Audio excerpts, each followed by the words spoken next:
My first camera cost me £50.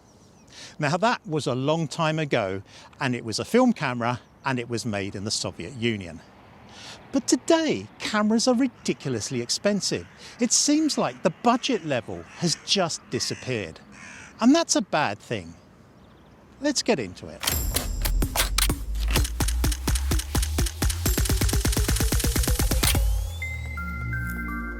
Now, I remember in about 2012, I bought a DSLR for around £450 to £500 with a kit lens.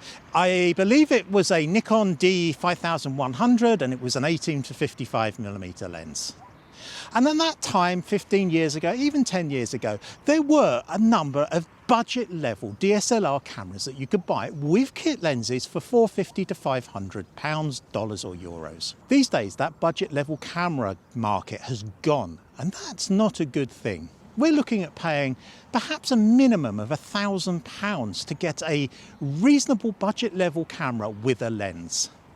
And that's a little bit too much for a lot of people that are beginning in photography. And it's a barrier. It starts to create a polarization between those that enjoy smartphone photography and those that want to step up their game and go to a bigger camera. That price differential is quite huge. Now, you could be paying £1,000 already for your smartphone. Why are you going to invest another £1,000 in a larger camera? For many, that doesn't make sense. And one of the reasons, perhaps the primary reason, is technological creep. These days, cameras are absolutely packed full of technology. The camera I'm shooting on here, the Sony Alpha 7 R5, has a plethora of functions that I have absolutely no use for. And last year I did a video about the need for a camera, a simpler camera, one that forsakes all the technology, goes back to a basic aperture, shutter speed and ISO with autofocus, the digital equivalent of a Nikon FM2. And it was really well received. A lot of people said that, yes, we do need that. And we do need that, but not at the prices that are being charged for these retro cameras that we have at the moment, the Nikon ZF and stuff like that. They're premium level cameras. We need that sort of retro style basic camera at a budget level. Now, I'm not saying £400 nowadays, but perhaps £650 to £700 would make it a little bit more acceptable for those just starting out in photography. The simple fact is that cameras are becoming luxury brands. Now, for many of us, we use our cameras as tools, but there are a subsection of people that just buy them to have that name hanging around their neck. And that is inflating the price in the same way as the technology is as well. People are prepared to pay a premium price for a luxury brand. And some camera manufacturers, I'm not looking at you, Leica, have become luxury brands. Now, of course, another of the driving factors in the loss of the bottom end of the market, if you like, is the rise of the smartphone. These are incredible. There is no denying it. I did a video recently where I talked about the differences. Each has its place. The larger camera has its place and the smartphone has its place. But if you're just getting into photography, these things are absolutely brilliant. Not only will you learn how to take great photos, have a lot of the work done for you, but you can also take incredible video as well. But if you go back 15 years ago, these things destroyed the compact camera market. Those little cameras that you have with the size of one of these that had a little zoom lens in it, perhaps 8-10 megapixels, and were just great for going on holiday, and they were very often the little hook that brought people into this wonderful thing we call photography. Smartphones took that away, and that's kind of a bad thing because that lower end of the market from the compact cameras fed into the budget DSLRs, and that market just disappeared. Now, we have the same issue with lenses. The Sony 24-105 that I have on this camera, I don't know the list price, but it is well in excess of £500, I believe. It's not a fast lens, it's not a sophisticated lens, it's not even a new lens. It's a basic budget standard zoom, and yet it costs £500, £600, £700.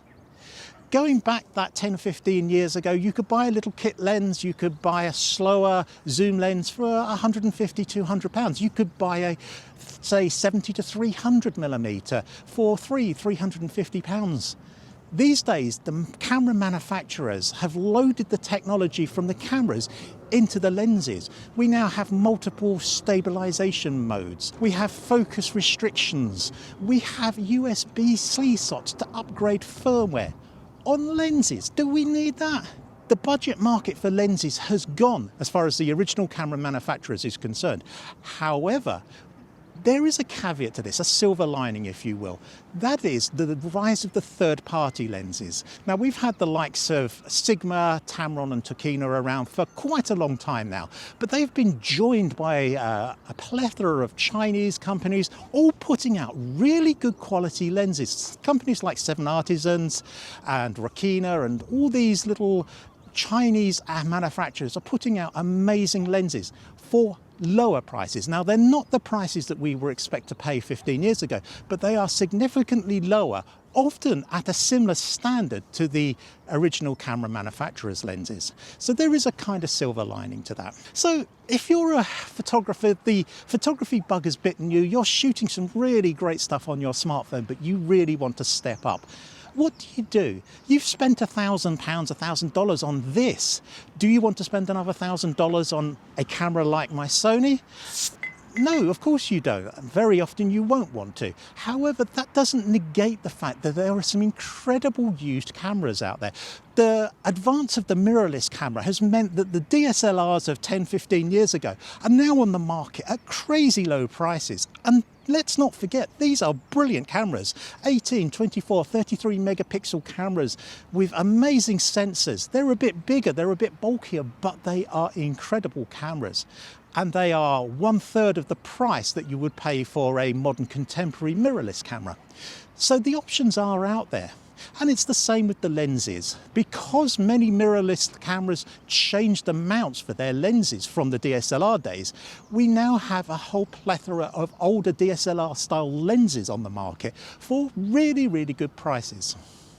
So if you're a smartphone photographer that's really, really wanting to step up and you don't want to spend a large sum of money, have a look at places like eBay, have a look at places like mpb.com, have a look on the second-hand market and have a look at some of the incredible cameras that you can get there. Now, tell me, do you think cameras are too expensive? The lenses are too expensive? Are they packed with too much technology at the expense of expense, if you like? Let me know in the comments below. If you've enjoyed this video, a like would be fantastic, a subscription would be even better, and I look forward to seeing you in the next one.